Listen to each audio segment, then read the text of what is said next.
नमस्कार दोस्तों अभी हाल ही में हमने उर्दू में रामायण के बारे में चर्चा की। बहुत सारी सामग्री आपस में बांटी, बहुत सारी बातें साझा की आपस में।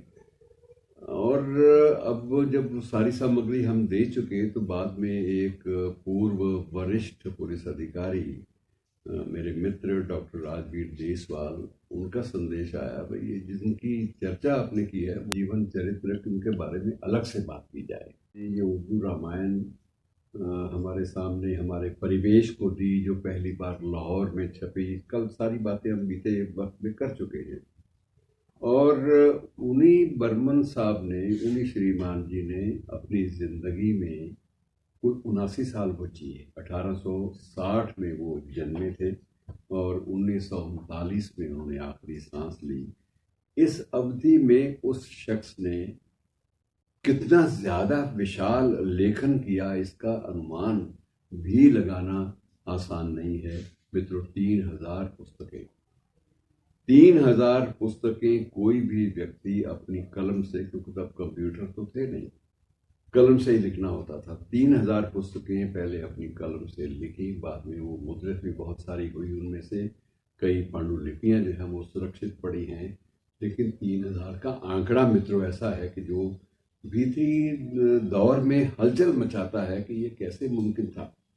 लेकिन ये कहने वाले यही कहते हैं कि उस शख्स ने कभी भी 24 घंटे का दिन नहीं मांगा, दिन रात 24 घंटे का नहीं माना। उनकी नज़र में ये 24 घंटे बहुत कम होते थे। वो उनको उतना 24 घंटों में श्रीमान जी काम कर लेते थे जितना कोई सामान्य व्यक्ति 30 घंटों में भी ना कर पाए।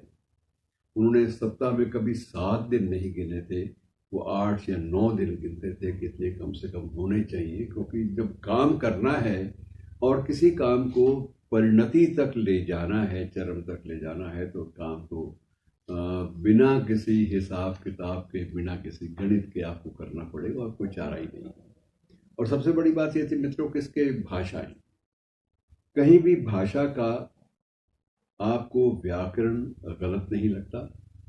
संस्कृत में पुस्तकें हैं, हिंदी में है, उर्दू में है, अंग्रेजी में है, और कहीं भी आपको नहीं लगता कि ये लेखन जो है सतही है या सिर्फ संख्या बढ़ाने के लिए शख्स ने लिखा, ऐसा नहीं है। अधिकांश पुस्तकें योग पर हैं। इनमें ध्यान योग भी है, कबीर योग अलग से दिया गया है, राधा स्वामी योग अलग से दिया गया है, और सारे ही योग ग्रंथ जो हैं वो कई कई वॉल्यूम में, कई कई खंडों में हैं। सिर्फ ये नहीं कि एक ही किताब में सारा कुछ समेट दिया, ऐसी बात भी नहीं है।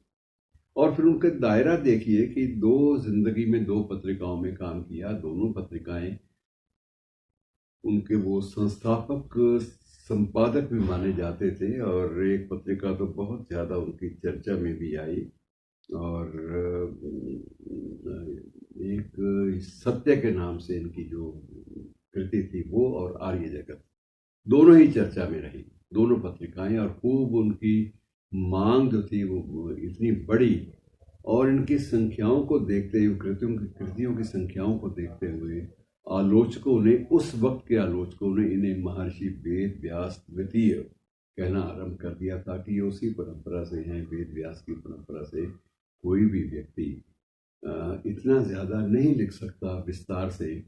मित्रों, वेद व्यास जी का जो महाभारत है उसके बारे में एक बात कही जाती है कि जो कुछ इस दुनिया में है, इस संसार में जो कुछ भी है, वो सारा का सारा महाभारत में है। और जो महाभारत में है, इससे बाहर दुनिया में कहीं कुछ और नहीं है।